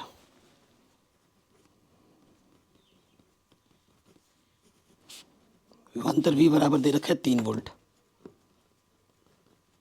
ठीक है, फिर हमें दे रखा है एम्पियर यानी कि विद्युत धारा दे रखा है, विद्युत धारा I ये दे रखा है 600 मिली एम्पियर। अब देखो मिली एम्पियर है तो 600 को लिख सकते हैं 6 गुणा 10 की घात 2, यहाँ 2 जीरो है ना, 100 को लिखते हैं 10 की घात 2, और मिली एम्पियर को एम्पियर में बदलने के लिए 10 की घात -3 से गुणा करना होता है। गुणा में घातें जुड़ती हैं, 10 की घात 2 10 की घात -3, 3 में से 2 जोड़ोगे तो माइनस का 1 बचेगा। ठीक है, तो अगर 10 की घात -1 का मतलब नीचे के प्लस का हो जाएगा, यानी कि 6/10 ये भी लिख सकते हो एम्पियर। ओके, ये दे रखा है। अब हम पहली चीज़ पे आ जाते हैं, क्या निकालना, सबसे पहली चीज़ पे शक्ति निकालनी है, शक्ति P निकालनी है। तो आप जानते हो P बराबर क्या होता है, VI होता है सूत्र। ठीक है, P बराबर क्या होता है, VI। ओके, सो V का मान हमारे पास है 3 और I का मान हमारे पास है 6/10। तो 6 3 18 बट्टे में 10, 10 का मतलब एक स्थान के बाद दशमलव लगेगा 1.8। शक्ति का मात्रक क्या होता है, वाट, W। ये हमें हमारा उत्तर मिल जाएगा बड़े आराम से। ठीक, सेकंड वाले पे आ जाओ। सेकंड वाले पे हमें क्या निकालना है, प्रतिरोध, प्रतिरोध R की गणना करनी है। ठीक है, देखो भाई हमें V पता है, I पता है, R पता है, तो ओम का नियम लग जाएगा। ठीक है, ओम के नियम से V बराबर क्या होता है, IR, तो R बराबर क्या हो जाएगा, V/I। ये जो I गुणे में था बट्टे में आ गया। तो V का मान हमारे पास कितना है, V का मान हमारे पास 3 है, और I जस्ट अभी हमने निकाला है I हमारे पास क्या, 6/10, 6/10। तो बट्टे का कहाँ जाता है ऊपर, गुणे में, तो यह आ जाएगा 3 गुणा 10/6, 3 दूनी 6, 2 से काटोगे 2 पंजे 10, तो R का मान आ जाएगा 5। क्या होता है, ओम। प्रतिरोध का मात्रक क्या होता है, ओम। ये हमने यहाँ लिख दिया। ठीक है, ये प्रश्न भी हो गया आराम से। तीसरे वाले पार्ट पे आ जाओ। 4 घंटे जलाने पर उपभुक्त ऊर्जा, हमें क्या निकालनी है, ऊर्जा। देखो ऊर्जा का जो सूत्र होता है W बराबर वो होता है P गुणा T। ठीक है, P गुणा T सिंपल सूत्र है। तो देखो भाई P हमने अभी जस्ट निकाला है, पावर कितना निकाला था, 1.8, और हमें समय जो दे रखा है 4 घंटा दे रखा है, तो 4 घंटा को मिनट में बदलना पड़ेगा। देखो मिनट में बदलने के 60 से गुणा करेंगे, फिर 60 को सेकंड में बदल लेंगे क्योंकि MKS पद्धति होती है। तो 4 गुणे में आ जाएगा 6 छंग 36 50 00। तो इन सबको आपस में गुणा कर दोगे तो गुणा करने पे आ जाएगा 25920, और ऊर्जा का मात्रक क्या होता है, जूल। ये हमें हमारा उत्तर, हमें हमारा आंसर मिल जाएगा। ओके, कोई दिक्कत, कोई परेशानी नहीं होगी, आराम से बन गया होगा। आगे बढ़ते हैं अगले प्रश्न में। अगला क्वेश्चन क्या बोल रहा है, एक विद्युत मोटर जिसमें 220 वोल्ट यानी कि हमें विभवांतर दे रखा है, स्रोत 5 एम्पीयर की विद्युत धारा यानी कि हमें I दे रखा है, मोटर द्वारा 2 घंटे में यानी कि हमें समय T दे रखा है, हमें उपभोक्त ऊर्जा परिकलित करनी है कि कितनी ऊर्जा व्यय हुई है वो हमें निकालना है, और व्यय ऊर्जा यानी कि W हमें निकालनी है, ऊर्जा। सो देखो सबसे पहले हमें दिया क्या है वो हम लिख लेते हैं। ठीक, हमें विभवांतर दे रखा है, V दे रखा है 220। ठीक है, 220 वोल्ट। फिर हमें एम्पियर यानी कि I दे रखा है, I हमें दे रखा है 5 एम्पियर। ठीक है, और जो समय हमें दे रखा है वो दे रखा है 2 घंटा। ओके, कोई दिक्कत नहीं है। अब यहाँ पर घंटे को सेकंड में बदलने की ज़रूरत नहीं है क्योंकि यहाँ पर ऊर्जा निकालना है, और ऊर्जा की जो यूनिट होती है वो किलोवाट घंटा होती है। ठीक है, ये आप जानते हैं, इसीलिए देखिए इस प्रश्न को मैंने लिया है। तो हमें निकालनी है व्यय ऊर्जा। हमें क्या निकालनी है, वह ऊर्जा W निकालनी है, जिसका सूत्र होता है VIT। V हमारे पास है 220 वोल्ट। अब देखो, और V और I क्या होता है, V इंटू आई आपका किसके बराबर होता है? अगर आपने थोड़ा सा भी आपने पढ़ा है अभी तक तो आपको पता है कि V इंटू आई P के बराबर होता है। और P क्या है, शक्ति है। और जो इसका जो मात्रक होता है, इसकी जो इकाई होती है वो होती है किलोवाट घंटा। समय हमें घंटा में दे रखा है। और VI का जो मात्रक होता है वो वाट में होता है। इसको हमें किलोवाट में बदलना पड़ेगा, ठीक है, इसको हमें किलोवाट में बदलना पड़ेगा। V हमें दे रखा है 220 और I हमें दे रखा है 5। तो ये हो गया वाट, और समय हमारा कितना है 2, तो ये तो हो गया वाट, VI वाट हो गया। तो 22 दूनी 22 पंजे 110, 22 पंजे 110, पीछे से 0, ये वाट है। वाट को किलोवाट में बदलने के लिए 1000 से भाग देंगे, 1 2 3, और ये गुणे में 2, 1 0 2 0 कटा। सो इसको हल करेंगे तो ये आ जाएगा 11 दूनी 22 बट्टे 10, यानी कि 0.1 स्थान के पास। तो 2.2 किलोवाट घंटा। किलोवाट घंटा क्या होता है, 1 यूनिट के बराबर होता है, यानी कि 2.2 यूनिट, ठीक है, 2.2 यूनिट खर्चा हुआ है बिजली। ये इसका आंसर आ जाएगा। अब एग्जाम में ये भी बोल सकता है कि अगर एक यूनिट की कीमत 5 रुपये है तो कितना रुपए का बिजली का प्रयोग हुआ है, तो जितना भी यूनिट होगा उससे हम गुणा कर देंगे, हमें हमारा उत्तर मिल जाएगा, ठीक है। तो ये प्रश्न भी हमारा आराम से बन गया। अगले प्रश्न में आ जाओ। 8 ओम प्रतिरोध, प्रतिरोध का मतलब R, विद्युत हीटर में से 2 घंटे तक समय दे रखा है 15 एम्पियर, यानी कि विद्युत धारा I दे रखा है। हीटर में उत्पन्न ऊष्मा, ठीक है, ऊष्मा H की परिकलन करनी है, ठीक है। बहुत ही आसान क्वेश्चन है। हम जानते हैं कि भैया जो H बराबर होता है वो सूत्र होता है I² RT, ठीक है, ये होता है। सो प्रश्न में देखिए भाई, I हमें क्या दे रखा है, एम्पियर 15 गुणा 15, प्रतिरोध ओम है 8 ओम, और समय हमारा जो दे रखा है वो दे रखा है 2 घंटा। तो यहाँ पर जो समय है वो 2 घंटा, इसको बदलना पड़ेगा सेकंड में। तो घंटा को मिनट में बदलेंगे, 60 से गुणा कर दिया। अब मिनट को सेकंड में बदलने के लिए 60 से और गुणा कर देंगे, तो ये सेकंड में बदल गया। 6 छंग 36 दूनी 72, पीछे से 2 0, 7200 सेकंड, ठीक है, 7200 सेकंड। सो इसमें आ जाएगा 7200 सेकंड। गुणा करोगे 15 गुणा 15 225 गुणा 8 7200, ठीक है, गुणा कर देंगे। 8 पंजे 40 हासिल लगा 4, 8 दूनी 16 और 4 20 हासिल लगा 2, 8 दूनी 16 और 2 18, इसका गुणा कर देंगे 72 से। 18 को 72 से गुणा करोगे ये आ जाएगा, ठीक है, 1200, ठीक है, इतना आ जाएगा 40। अब ये जूल में आ गया आंसर, यहाँ पे आप छोड़ सकते हो H का मान जूल में, ठीक है। अगर इसको किलो जूल में बदलना है तो 1000 से भाग दे दो। अगर किलो जूल में बदलना है 1 2 3 1 2 3, तो ये आ गया 12 9 6 0, ये हमारा आंसर आ जाएगा किलो जूल में। हालांकि बोला नहीं गया है, परंतु मैंने करा दिया, क्या पता एग्जाम में आ जाए कि भैया किलो जूल में बदलो, तो किलो जूल में बदलने के लिए 1000 से भाग देना होता है। तो ये प्रश्न भी हो गया। आगे बढ़ते हैं, अगले प्रश्न में आ जाओ।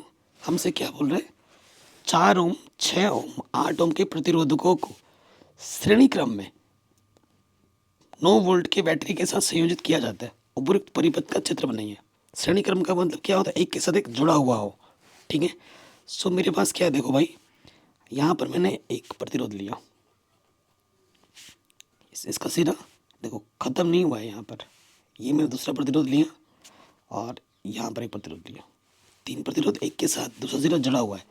ये हमारे पास है 4 ओम का, ये हमारे पास है 6 ओम का, ये हमारे पास है 8 ओम का, और इसके साथ एक बैटरी भी जुड़ी हुई है, बैटरी प्लस सिरा और ये है वो माइनस सिरा। बैटरी कितने का है, 9 वोल्ट का, तो यहाँ लिख दो 9 वोल्ट। तो जैसा बोला था वैसा हमने चित्र बना दिया, बोला था उपयुक्त परिपथ का चित्र बनाइए, बना दिया चित्र। फिर बोला है परिपथ में प्रवाहित कुल धारा की गणना कीजिए, धारा निकालनी है, धारा यानी कि आई की गणना करनी है। सो देखो ये जो सर्किट हमें दे रखा है अगर हमें धारा निकालनी है तो कुल प्रतिरोध निकालना पड़ेगा पहले। तो हमें विभवांतर दे रखा है, पहले हमें क्या दे रखा है, विभवांतर। विभवांतर V दे रखा है, कितना, 9 वोल्ट। हमें प्रतिरोध R का मान नहीं पता। R क्या हमारा, इस परिपथ का तुल्य प्रतिरोध, ठीक है, ये हमें नहीं पता। और हमें क्या निकालना है, विद्युत धारा I निकालना है, कुल धारा I की हमें गणना करनी है। तो सबसे पहले देखो, चूंकि 4 ओम, 6 ओम, 8 ओम को श्रेणी क्रम में जोड़ा गया है, इसलिए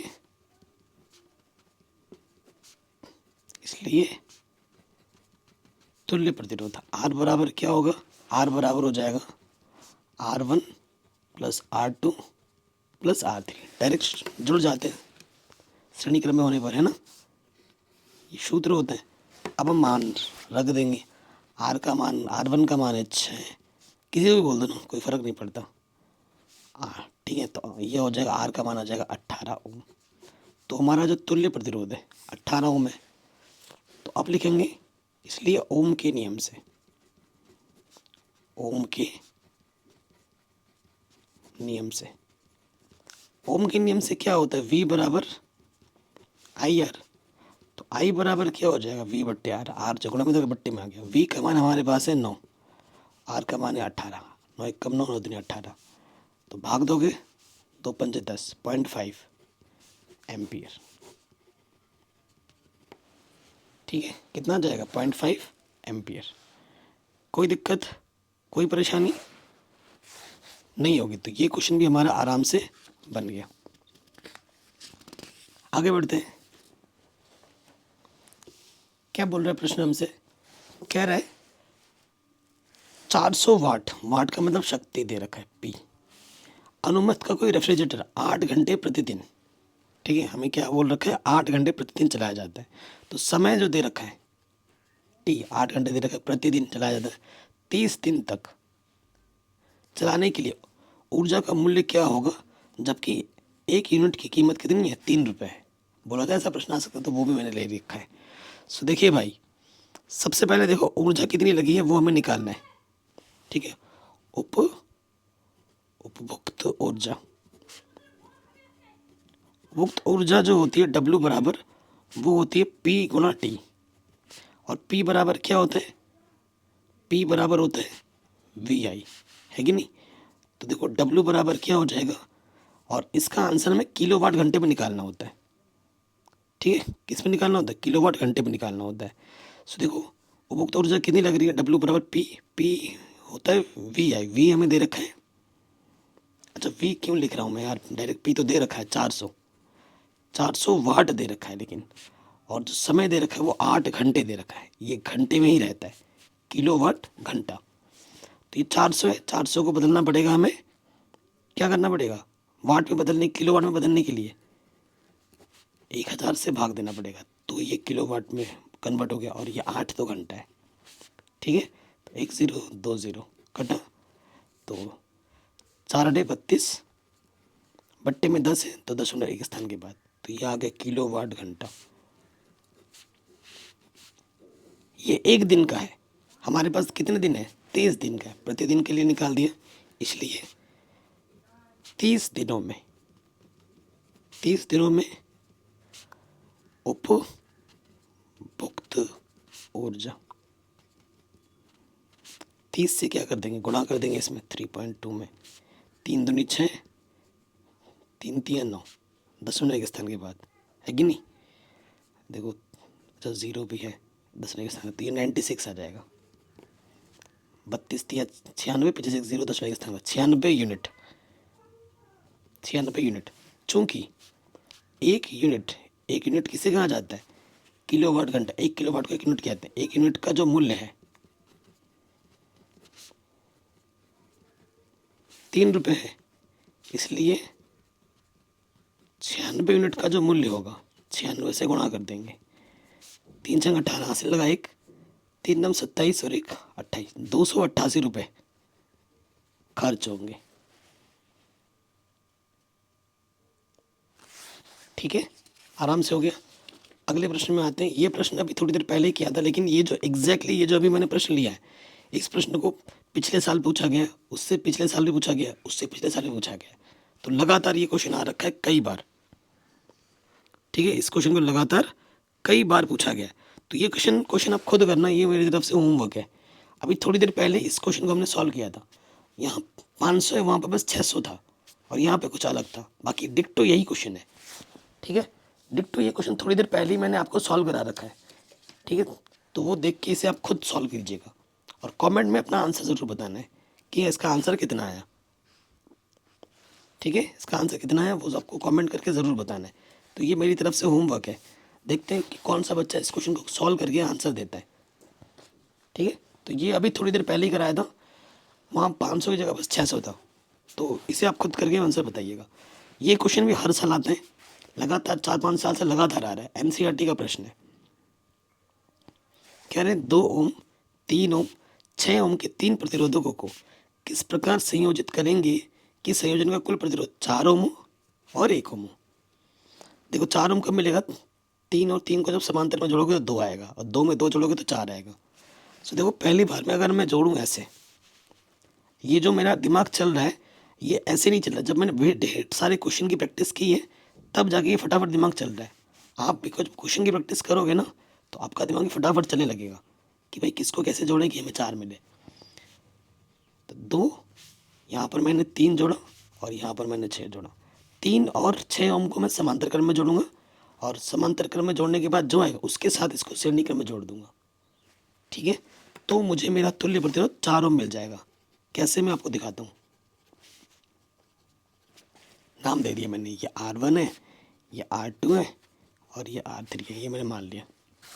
ओके, सो लिखेंगे 3 और 6 ओम लिखेंगे, चूंकि 3 ओम व 6 ओम प्रतिरोध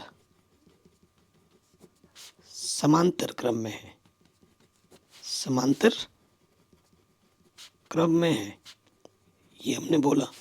इसलिए इनका जो तुल्य प्रतिरोध होगा 1/R' वो होगा 1/R1, R2 है वो 1/R2 प्लस 1/R3। इसको R2 बोले, इसको R3 बोले। तो ये 3 है और ये 6 है।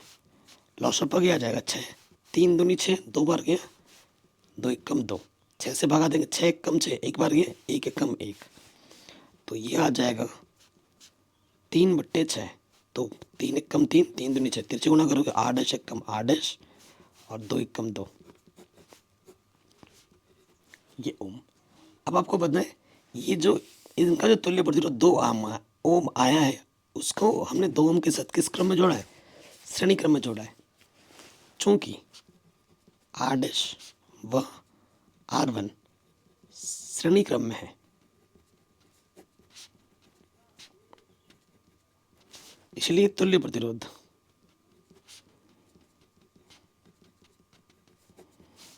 R क्या होगा, श्रेणी क्रम में डायरेक्ट जुड़ जाता है, R' प्लस R1। ये भी 2 है और ये भी 2, तो तुल्य प्रतिरोध कितना आ गया, 4 ओम। ठीक है, तुल्य प्रतिरोध कितना आ गया, 4 ओम। ये हमसे पूछा गया था कि कैसे जोड़ोगे, तो आपको ऐसे जोड़ना है। अब आ जाओ सेकंड वाले पार्ट पर। सेकंड वाले पार्ट पे हमें क्या करना है, तुल्य प्रतिरोध 1 ओम लाना है। देखो जब कम से कम लाना हो तो कम से कम लाने के लिए प्रतिरोधों को समांतर क्रम में जोड़ना होता है, और ज़्यादा से ज़्यादा लाने के लिए श्रेणी क्रम में जोड़ना होता है। तो हम क्या करेंगे, समांतर क्रम में जोड़ेंगे। समांतर क्रम में क्या जोड़ेंगे, देखो ये मैंने सर्किट बनाया,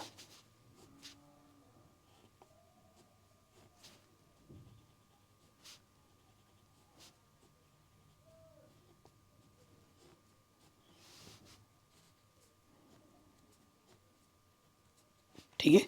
ये मेरा 2 ओम, ये मेरा 3 ओम और ये मेरा 6 ओम। तीनों प्रतिरोधकों को मैंने समांतर क्रम में जोड़ दिया। तो मैंने यहाँ लिख दूंगा, सिद्ध करके भी दिखाना ना। लेकिन चूंकि 2 ओम, 3 ओम, 6 ओम को समांतर क्रम में जोड़ने पर, समांतर क्रम में जोड़ने पर, समांतर क्रम में जोड़ने पर तुल्य प्रतिरोध क्या होता है? 1/R बराबर, अगर ये R1 है, ये R2 है और ये R3 है, तो सूत्र होता है 1/R1 plus 1/R2 plus 1/R3। ठीक है, इसका एग्जाम में डेरिवेशन भी आ सकता है प्रूफ करने के लिए, वो भी मैंने जो चैप्टर्स पढ़ाए हैं जिसके लिंक्स मिलेगा डिस्क्रिप्शन में, वहाँ जाके देख सकते हो। R1 का मान क्या है? 2, R2 का मान है 3, R3 का मान है 6। लॉस ऑफ ऐसी छोटी छोटी संख्या जिसका भाग तीनों का चला जाए, 6, 2 3 6, 3 बार गया 3 1 कम 3, भाग देंगे 3 दूनी 6, 2 बार गया 2 को 1 से गुणा करेंगे 2 1 कम 2, 6 1 कम 6, 1 बार गया 1 1 कम 1, ऊपर भी आ गया 6 नीचे भी आ गया 6, 6 1 कम 6, तो 1/R आ गया 1, 1 के बट्टे में कुछ नहीं तो 1 लिख दो, R 1 कम R 1 कम 1, तो हमारा जो तुल्य प्रतिरोध होगा वो कितना होगा? 1 ओम। ये हमने ला के भी दिखा दिया। मोस्ट इंपॉर्टेंट क्वेश्चन है, लगातार